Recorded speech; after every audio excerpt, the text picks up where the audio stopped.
Jæja, þá er fyrsta degi lokið á úrtökumótinu fyrir Evrópumótaröðina, fyrsta stigi.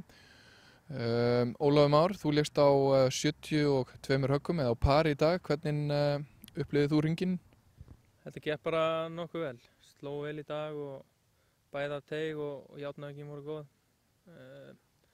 Þú getur alltaf sagt að maður eigi að vera betri en ég svona upplifði þetta bara, ég spilaði bara vel og parið var niðurstaðan og vonandi verður þetta betra á morgun. Ég held að þegar maður nær svona betur takt við gríninn og